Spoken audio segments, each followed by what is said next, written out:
How does one define a legend in music? One might say that most who are considered legends have mastered the art of staying current. In fact, as we'll see and hear today, legends not only make hit music, but they leave a trail of inspiration all around them.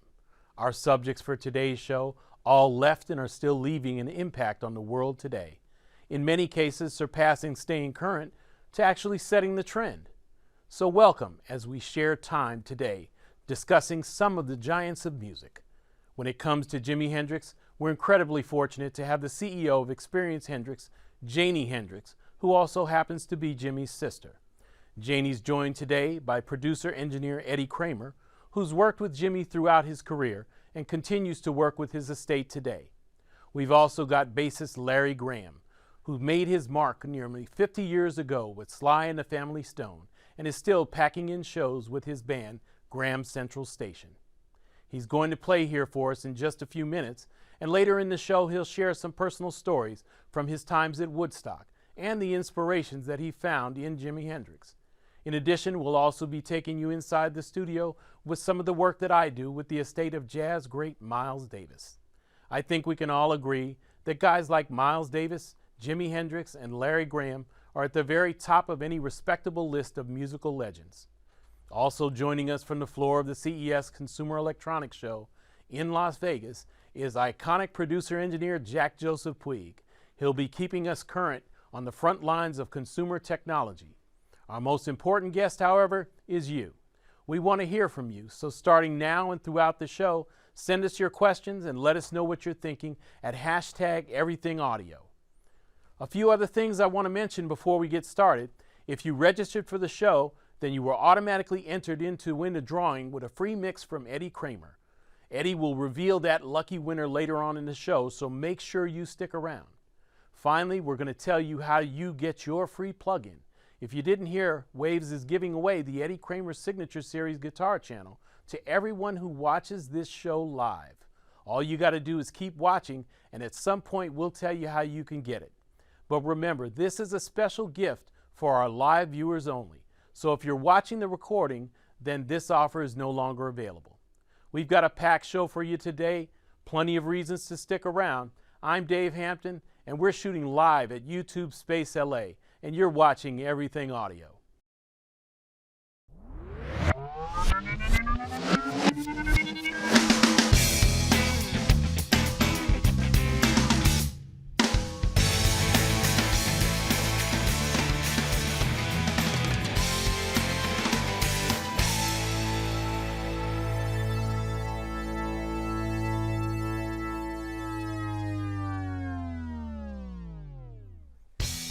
Hi, I'm your host, Dave Hampton. Waves and I want to welcome all of you to Everything Audio. As I mentioned in the opening, we're going to be talking a lot about one of the most influential musicians of the 20th century, Jimi Hendrix. But before we get into it, we're going to kick things off with an ode to Jimi by one of the most influential bass players of all time, a living legend in his own right. Please welcome Larry Graham.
Wow, what a great kickoff from Larry Graham.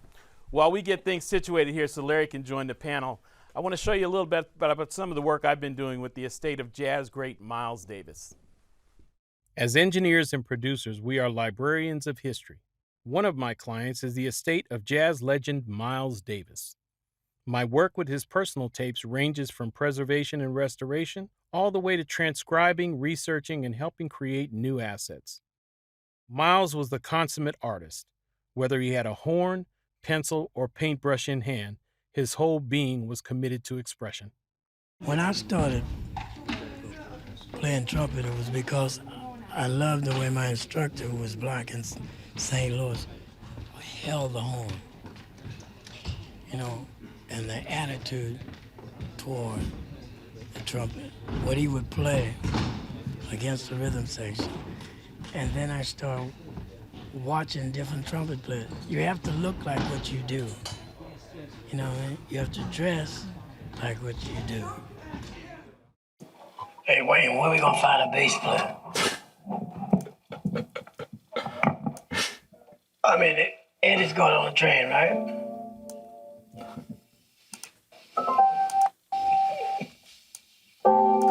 You don't know any other bass players?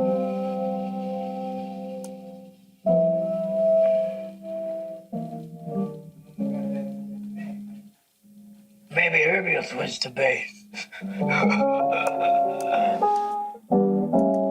So this program takes out all that noise? Wow, yeah, that's... What's this program? This program is called Exxon. Yeah, I like A flat right there.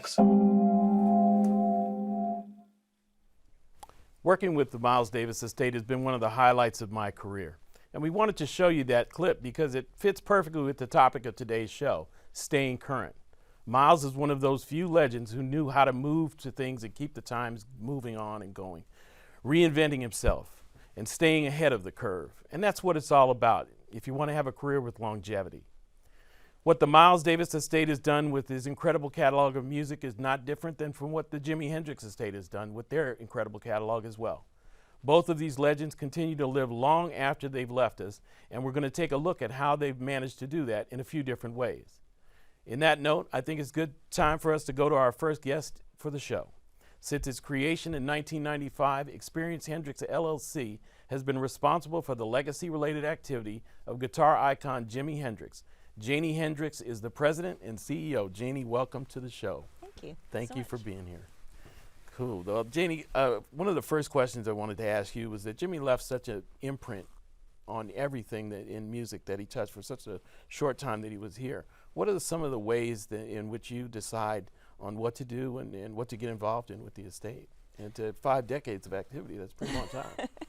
Well, first I would say it's his music. His music is what's vile, it's what's real, it's what people want to hear, it's what he wants, what he is saying and the message that he's giving. I think he was a prophet in his own time, and his lyrics are very prophetic in what they were telling people then and now.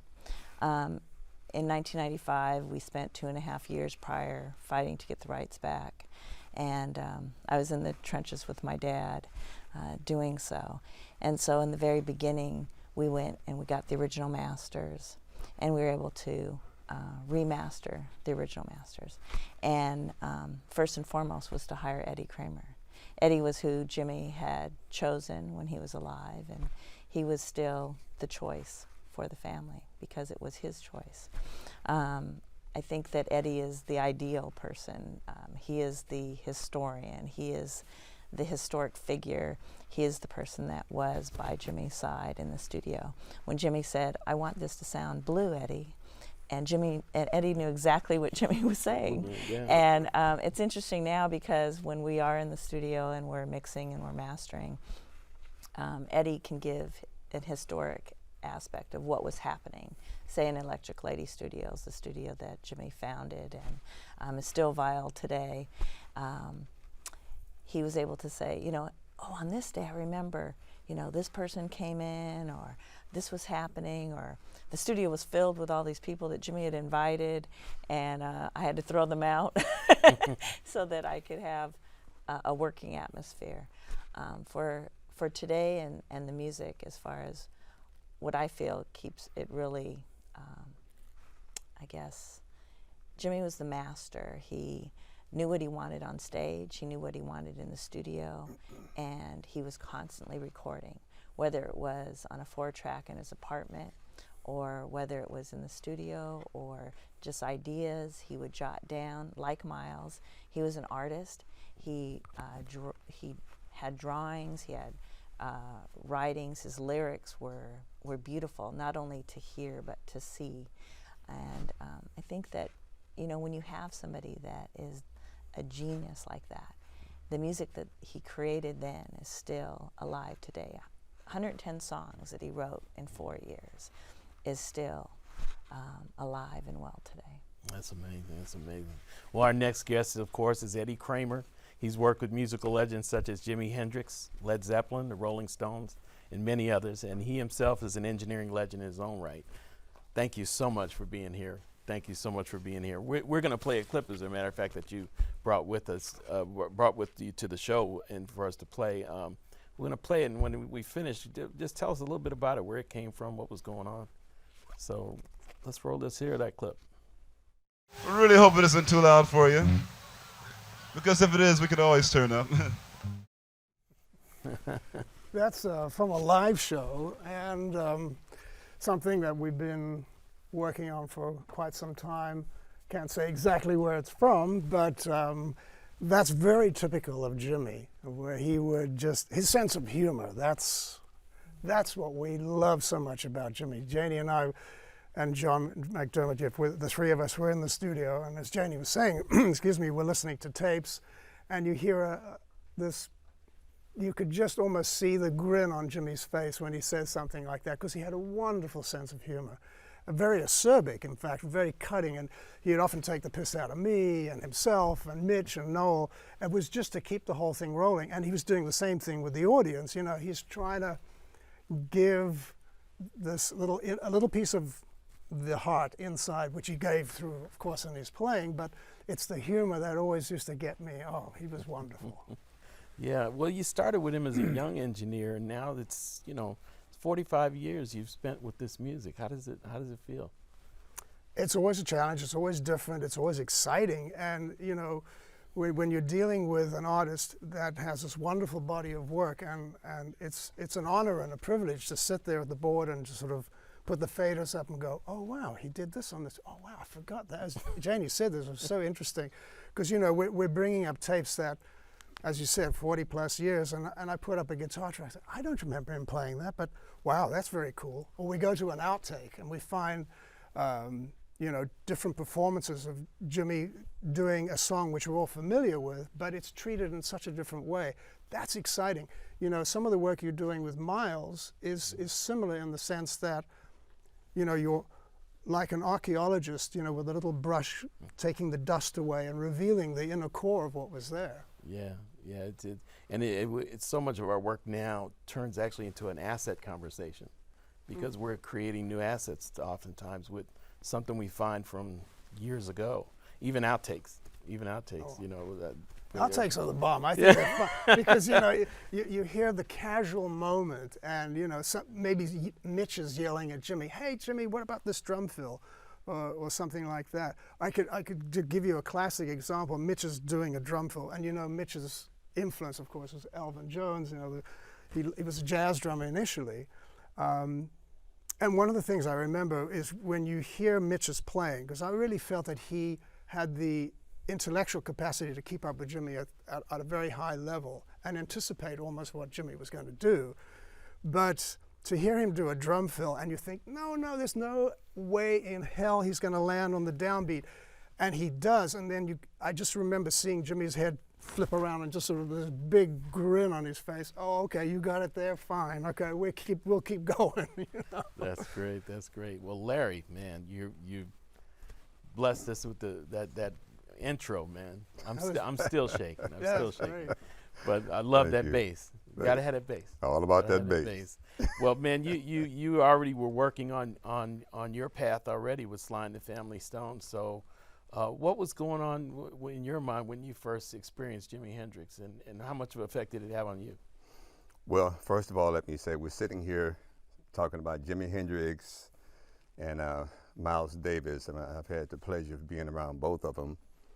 And I don't take it for granted that I'm sitting here now, and you know, these talented musicians have people speaking for them. And I thank Jehovah God every morning when I get up that I have another day of life. So to be sitting here speaking for myself, first of all, let me say I'm so grateful for that, and I don't take it for granted. It's another day to share something spiritual or something musical with someone else. And so being around Hendrix back in the day, we had a privilege of playing a number of festivals together, one being Woodstock. And of course, the work that he did there was incredible, as everybody have seen from the movie. And we also played the Isle of Wight together, which was another incredible performance. We played the Fillmore East. You're smiling because I know you remember the Joshua Light show and the psychedelic lights. And the Fillmore gig was really special to us. Jimmy was going to open for us, and like we on the show with Jimi Hendrix, like whoa, you know. And we went down to I think it was called Manny's Music down in New York, and we got brand new amps. I got 4 great big Fender dual Showmans, and Freddie got 4 twin reverbs, and you know, Sly got a bunch of stuff, and this was just it's going to be like a fantastic gig for us. So I got a chance to stand on the side of the stage and watch Jimmy do that, and we played some other festivals together as well. And I remember seeing him at Madison Square Garden in the round, and with a big stack of Marshalls behind him, and you just wait for the stage to revolve your way so that your hair could start blowing back with this stack of Marshalls. It was an incredible show. And then his last big concert was in Germany. What was the name of the city you said? The Isle of Firmin. Okay. And it was his last big concert. And I was standing behind his amps, and I was taking all these incredible pictures too. Right? But the pictures aren't around because they didn't tell us back in the day that X-ray would destroy some 400 ASA film. So I don't have any of those pictures. But I remember he went down to do his back bend and busted his pants and turned around and running back trying to fix his pants and stuff. And I was clicking. And I wish I had those pictures, but it's still here. It's in my brain. So a lot of great memories. And of course, before playing bass, I played guitar.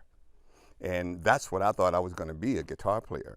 And the whole story about playing the bass when I was working with my mom, that kind of just happened as a result of playing guitar and playing organ bass pedals with my foot.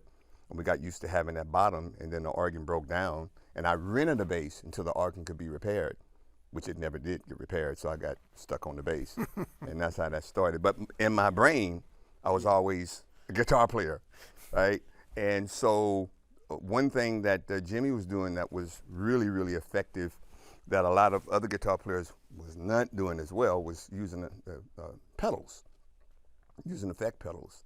And of course, you know, you can see my array of pedals here I got in front of me, and I have a lot more at home.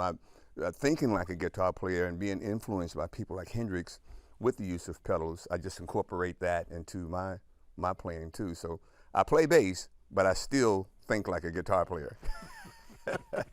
As we can see, if we have more stage, yeah. Well, that's cool. Janie, how does it feel to know that your brother affected even somebody into Larry's iconic status? I think it's a blessing. I think that it really does show that his music transcends all generations and people and cultures. It's touched people all over the world and continues to do so. And to have a legendary guitarist / bass player such as Larry, you can still hear a little aspects of Jimmy's music in his playing. And although the camera wasn't back far enough, yeah, we saw the little splits he did, and very reminiscent of Jimmy. So yeah, it's very touching and it's very heartwarming. And thank you. Yeah. You're welcome. That's good. Well, Janie, one other thing I wanted to ask you, and you alluded to it a little earlier. Just talk about the relationship with Eddie Kramer. I think it's real important that you know, trust is a big part of, especially in the engineering world, of just long-term client relationships. Just talk about how you guys learned how to work together over the years. And Well, I don't think it was really like learning how to work with him. It was just a given that he was the person that we were going to use. You know, in '95 when we got our rights back and Experience Hendrix and Authentic Hendrix came about, my dad, it was no question. It was like, we're going to use Eddie. And he was like, of course. Jimmy talked about Eddie all the time. I knew Eddie. The old administration that handled things, he didn't know any of the people that were doing the remixing. And there was a comment once made at Jimmy's funeral where he was approached, and my dad says, well, I don't really know you, but I know Eddie Kramer.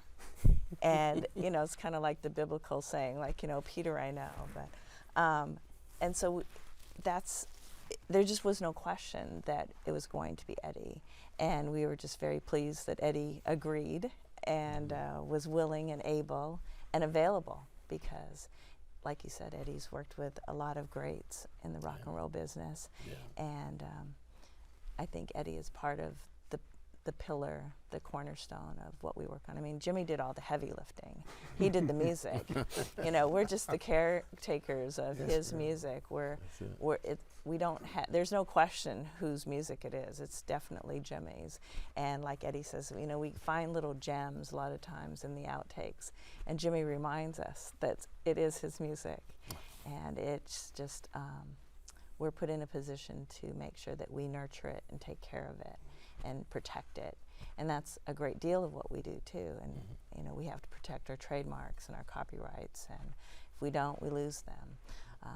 And Eddie, being Professor Kramer, as we would call him, he has great knowledge, you know, not only being there in the studio with Jimmy, and a lot of times at the different venues where they were performing, and him recording and knowing what Jimmy wanted. It's really, he's a treasure to have on board. That's great. Oh dear.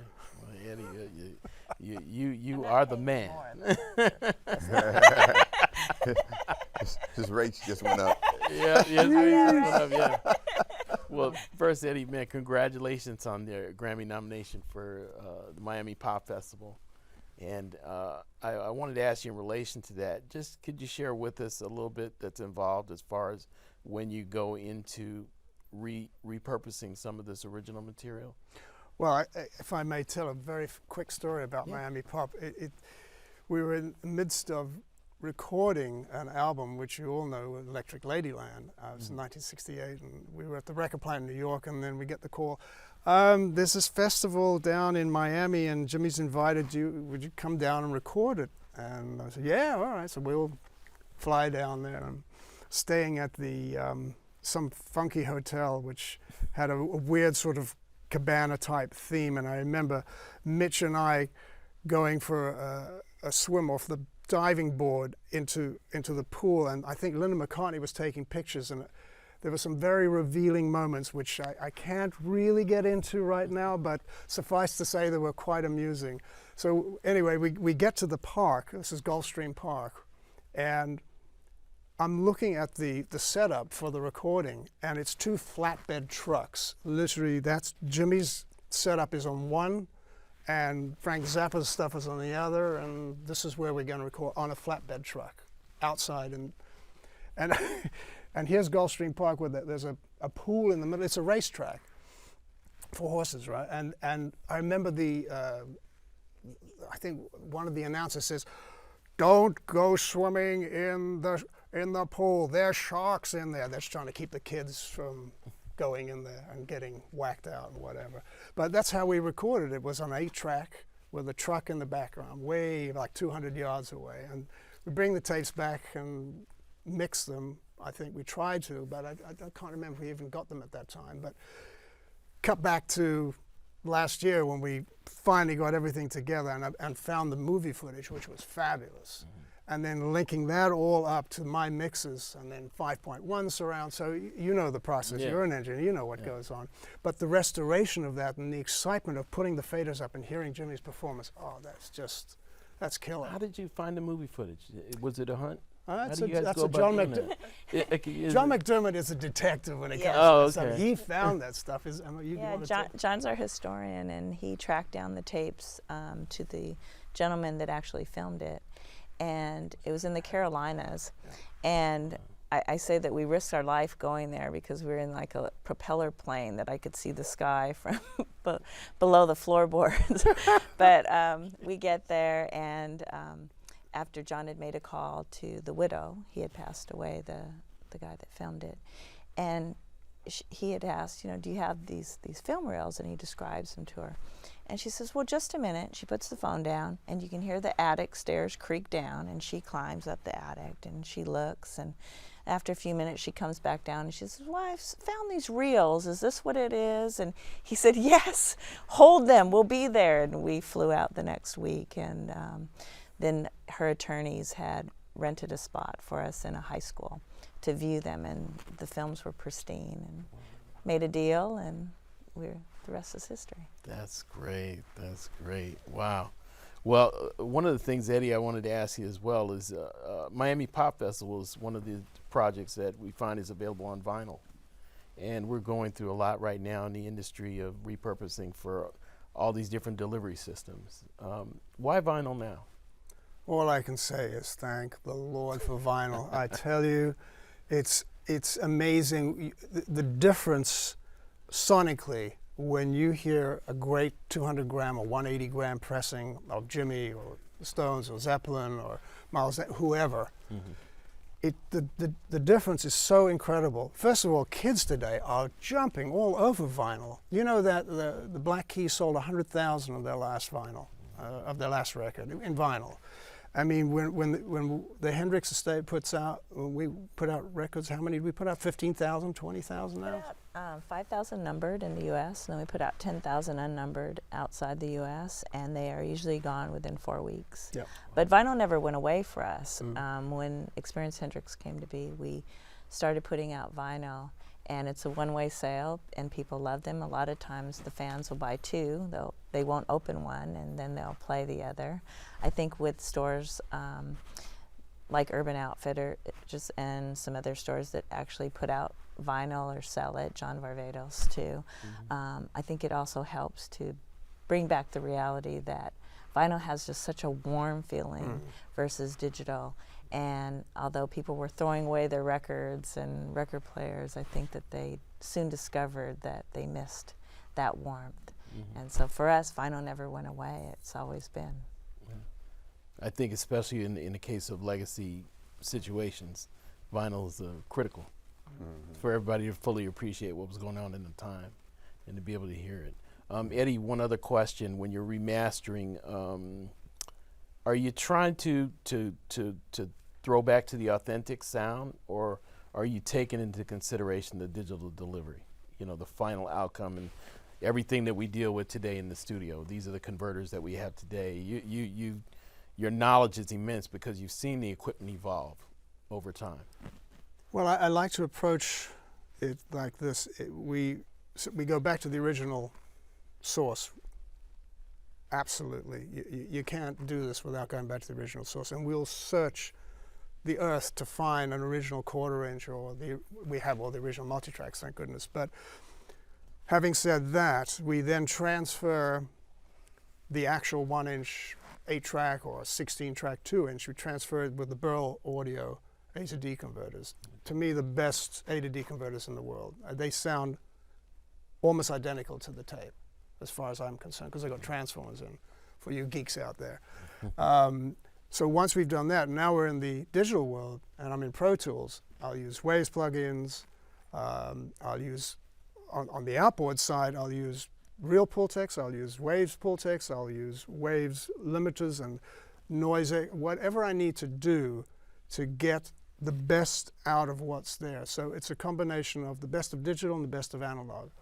And what I think we've delivered over the last 5-10 years is an increased awareness certainly from the public's perspective, but we've tried to, I always stay true to what Jimmy has done. I never will alter anything of Jimmy's. I only want to make it sound better, make it sound as if Jimmy's there. And I think we've achieved that. And it's the mixes. People are saying, you know, they're very relevant. You know, you can put on a mix that I've done recently, and people saying, hey man, that sounds relevant to today. It sounds like it was done yesterday. Yeah, that's great. That's great. Larry, one of the things I wanted to ask you is how have you managed to just keep going and keep doing it? Every time I see you perform, it blows me away. It blows me away. How do you stay relevant? Well, first of all, as I mentioned earlier, I'm grateful for the gift. I appreciate the music, and you know, my father was a guitarist. He gave me his guitar when I was 11. That's how I started playing guitar. Before then, I played drums and piano and saxophone and stuff. But I love what I do, and it comes out of my heart, you know. So I don't just play music for a living.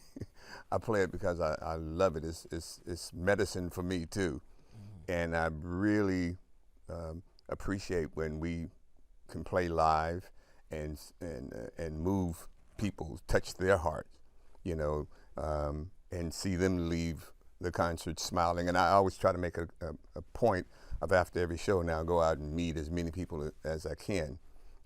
Sometimes we spend an hour and a half, maybe even 2 hours after the show, just meeting people and talking to them and getting all that feedback, getting all that love, getting all that input. And so you get a chance to hear what's on the minds of people. I also try to stay current with what's happening at the time. Over the years, I've played with a number of people. We got a chance to tour with Miles Davis, in addition to playing with Jimi Hendrix. We did quite a few cities over in Japan together. Also, I try to keep up with, like my daughter, she is into all different types of music. I keep up with what's current in her head. My grandkids, 12, 8, and 6, I try to listen to what they're listening to, what's moving them, you know. I try to play with different young artists in the United States and when we go to Europe, you know. Try to stay current also with playing with people who are current, like for example Prince. He's on my latest CD and vinyl. Okay. It's called Raise Up, and I agree with all the earlier comments about the vinyl too. How, I mean, to me, it sounds closest to what actually took place in the studio, you know. And even when I record, I try to think in terms of how it's going to come out on vinyl. Even though it's going to go to a digital format, I try to do at least my basics. Try to hit tape. You know, because nothing spreads like when it hits that tape, you know, the warmth you get and the spread you get hitting the tape as opposed to going straight to digital. And so I'll try to do my foundation and then transfer it, as you mentioned earlier, to Pro Tools. And then I can do editing and mixing, all that stuff, you know. But ultimately, the digital is just duplicating what it's getting from the tape. So you got that sound to start with, you know. And the other ways I stay current, I try to listen to as much stuff as I can. Yeah, my wife Tina is the house DJ. Every morning she starts off, you know, with music. It'll be something maybe mellow, you know, maybe something with violins or harp or something mellow. And then as the day progresses, it gradually gets funkier and funkier till we end the day on the boogie note, right? And but there's music always in our house, and so I try to keep relevant and current and keep my ears and heart open. Is there anybody who impresses you who's in your current list? Anybody come to mind real quick that really kind of reminiscent and brings that funk thing to mind and says that, you know what, that's... Well, I mean, a lot of the stuff that Prince is doing now, you know, brings a lot of that to mind because I didn't know, but when I first met him, or got a chance to play with him 16 years ago when you were there on tour with us with Sinbad, Earth, Wind & Fire, Tina Marie, and all them, and we played in Nashville, and we went to amphitheater, and Prince was at the big arena and invited us to the after show, and we hooked up for the first time musically, and after that, started doing a lot of work with him. I didn't know at the time he was raised up by music on Graham Central Station, and then went back and got into Sly and the Family Stone and started digging deeper. So I think that he kind of incorporates a lot of everybody that I like, including Hendrix, you know, and Carlos Santana, and you know, a whole list of folks. And so what he's doing and what he's doing with his group Third Eye Girl, you know, is pretty remarkable stuff, you know. And but before I forget, for those who would like to get a hold of my CD or vinyl, LarryGraham.com. If you have any trouble finding it, LarryGraham.com. And then maybe get the CD and maybe get the vinyl as well. And then ABM, because both of them were mastered to the greatest degree that we could do it. But just compare the difference between the two and you'll see why there's such an increase in the rise of people buying vinyl now. That's great. That's great. Well, thank you. I can't tell you how great it is to be up here with all of you listening to the stories and talking about legends like Jimi Hendrix and living legends such as yourselves. But not going to be selfish. We're going to open this up to our audience and you guys out there viewing. You know, we've had our social media team all over just scanning everywhere. The Everything Audio hashtags are full. And so now we're going to go on here and see what you guys have to say and the questions you have to ask our guests today. First question, what would Jimi Hendrix make of all the modern VST plugins or similar effects, James, ultimately created? Unlimited creativity for him. I think you'd say it's about time you all caught up.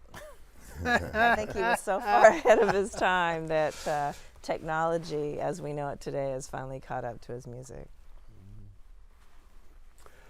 Well, are you going to ask me that question too? Yeah, Oh boy, that question, yeah. It's going to open a big Plug can of worms. in, yeah, I want But you I to mean, you know, the plugins have become so advanced, and they're so good. I remember when I first started working with Waves, I was really impressed with how they managed to come up with a plugin that I helped them work on. But even since that point, that was 5-6 years ago, it's expanded my horizon because, like I said, I use digital technology in my mixing because it's an essential part of what I do. But of course I use, as well as that, I use as many vintage pieces of gear as I can lay my hands on. To me, it's a question of blending the two together and getting the best out of both of them. Jimmy, if we had been so fortunate that he had lived, not only would he have had his own company that probably would have been building this stuff, he would have been helping design it. Hey man, I wanted to sound like this, you know. Jimmy was very aware of technology. I mean, I've got pictures of Jimmy at the board at the record plant. His hands are all over it. And then when we mixed together, it was Jimmy and I. It was 4 hands mixing. So he was totally aware of the technology. I think he would have embraced it. That's great. That's great. Our next question. Eddie, would you mix Jimmy's song the same way you did back in the day? Has modern equipment or taste changed the way you mix? Well, I think we... Yeah, asked and answered. I think we just answered that quite well. Yeah. Next question. Question for legend Larry Graham. You are credited with inventing slap bass. Where does the funk come from? The heart. The heart. Yeah, there's a very famous passage that always sticks in my mind, that out of the heart's abundance the mouth speak, or the fingers play in my case. And so really playing from the heart. And you know, I have to really give a lot of credit to my mother too, because when we worked together and she was on piano and I was playing guitar, when she would solo, I would play bass lines on my guitar, and when I would solo, she'd play bass lines on the piano with her left hand, right? And so a lot of what I was playing on the guitar, bass lines, was her left hand. And later when I switched over to bass, then it's those same lines, a lot of them, you know, and so I have to give a lot of credit to my mother's left hand. Okay. That's a song in there somewhere. Yeah, your mama's left hand. Mama's left hand. Yeah. Okay. Next question.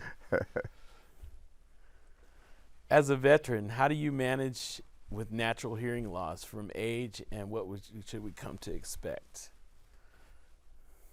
Huh? I didn't hear the question. I'm sorry. Say what? Say what? Yeah. How do you take care of your ears and your hearing? Very carefully. I always put earplugs in if I'm in a live concert situation. In the studio, I use fairly small monitors, and I'm always mixing down pretty low.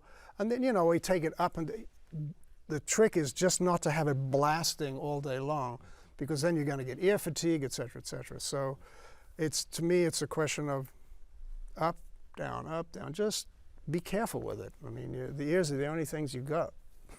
When it starts to hurt, stop, right? Stop. Oh, I tried stopping before that. Yeah. Next question. If you could take one of today's plugins back to use on Jimmy's sound, which one would it be and why?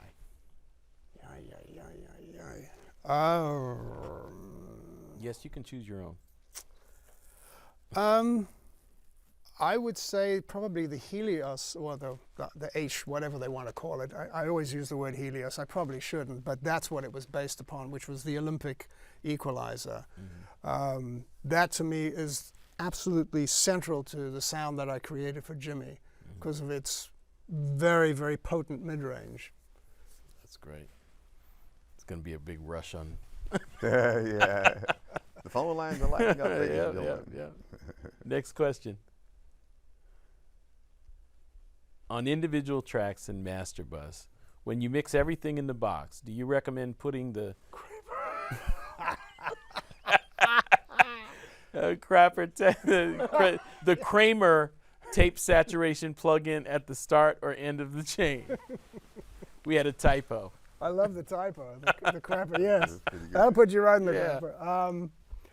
I would say put it at the end, but the thing is with the saturation, this plug-in, the tape saturation thing, I'd experiment. I mean, there's no distinct formula that says you have to put it here or you have to put it there at the beginning or the end of the change. Try it both ways. What the heck, be adventuresome. Live dangerously. Yeah. You got it. Eddie Kramer said so. You can live dangerously. One more tweet. This will be our last one. This is my question for the show. How long till I get my discount code? And I want that laptop. All right. So much for that. Well, there's still lots of questions out there, and I wish everybody could get a chance, but that's what. This is a live show, as you can see, and we've got to wrap it up at some point. The good news is, once our show is done, the guests have agreed to stick around for answer a few questions for a segment we're going to edit and air on the Waves 2 YouTube channel later on. So make sure you subscribe to our channel, and we'll notify you as soon as it's up. Now let's get to something that I've been looking forward to. All of you know that in our premiere episode, our good friend Joseph Puig, the award-winning engineer-producer, was a guest. JJP is going to share something with us. He has a regular segment that he's going to do known as Everything Consumer with JJP. And he recently went to the CES show in Las Vegas, and so he's going to bless us today with JJP, live from CES.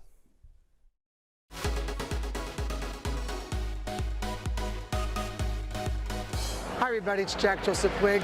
I'm here live at the CES convention, this particular episode for Everything Consumer JJP. And I'm going to show you inside a little bit of what it's like inside the largest convention for consumer electronics in the entire world. It's basically 2 billion square feet, if you can imagine, of products. And they're expecting 150,000 visitors this particular week, as well as showing 20,000 new products.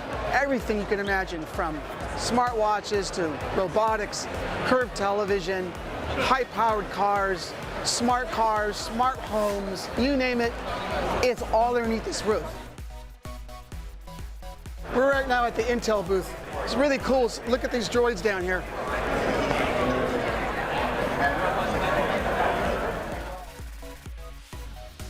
This is a Thunderbolt technology.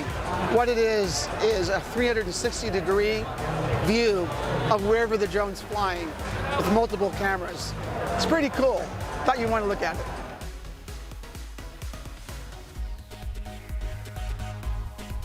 Even here at CES, you have one of the very, very first speakers that were ever built.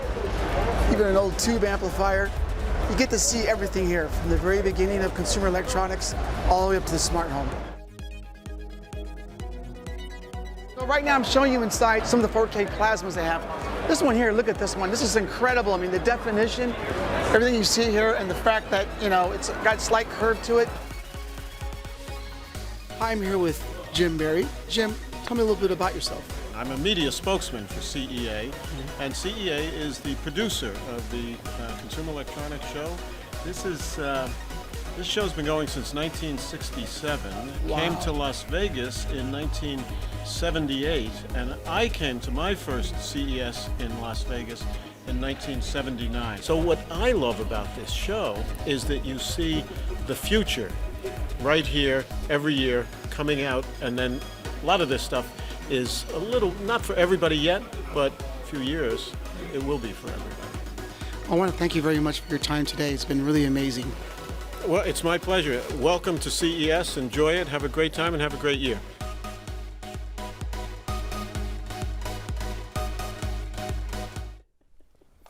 Thanks, Jack, for that fascinating report from the CES show. We look forward to having you back here in the studio next time. Now let's get to some fun stuff. Everyone that signed up for the show, it wasn't for anything. We want you to enter to win a drawing for a free mix with Eddie Kramer. Oh, sorry. Let's start that over. Everyone who entered the show, who registered for the show, was entering to win a free mix from Eddie Kramer. So one lucky person is going to win the opportunity to have their song mixed by the same legend who mixed Jimi Hendrix, Led Zeppelin, and many others. Eddie, you've got the winner. Who is it? The winner is Kyle Baker. Kyle Baker. Kyle, you're very lucky. You definitely just had your day made, because you're now going to have a chance to have your music mixed by Eddie Kramer himself. Check your email and you'll be contacted by somebody from Waves, and they'll give you instructions on how to get your song mixed by Eddie Kramer. For the rest of you who didn't win, don't worry. No one is walking away empty-handed. As I said in the opening, Waves is giving the Eddie Kramer Signature Series guitar channel to everyone who's watching the show live right now. I'm going to tell you how to get it in a minute. But first, let's explain what the plugin is to our viewers who aren't familiar with it. Eddie, can you share us a little bit about the Eddie Kramer plugin series? Well, the Wave stuff that we've worked on is, well, should we put it this way? It's as close as you can get to the original without being in the original. There's tape, which we wanted to create three things. It's got to sound like the original tape machine that Jimi Hendrix actually recorded on, a 4-track half-inch machine, an Ampex, 300 deck, 350 electronics, all tubed. So we got to create that. Then we wanted to create the equalizer mic pre, which is the old Helios, which is called something else now. But that is one of the core sounds of what we use, is the mic pre and the EQ and how it all sounded. And then the third thing was a limiter. Now, we couldn't call it the Pi limiter, but now it is that limiter. And those three elements form the basis of all the sounds that I basically got for Jimmy. And then there's all the other stuff that I've done, you know, guitar plugins, vocal, drums, and all that sort of stuff. So if you get that bunch of plugins, you're pretty well off, I would say. There you go. Well, that sounds like an amazing bundle. Here's how you can get your free plugin. Simply go to the link on the screen, waves.com EA free. That's waves.com EA free. Waves.com EA free. And you'll find out all about how you can receive your Eddie Kramer Signature Series guitar plugin, along with a few other specials that Wave has especially put together for you guys for joining us here today. The free plugin specials are only available for a short time. And once again, this is for people who signed up and registered. With that, we've come to the end of the show, and we're going to ask our good friend Larry Graham to play us out. I want to thank everybody here, our guests, our crew, our staff here at YouTube Studios LA and Studio Space LA. And Larry, take it away. See you on the next show.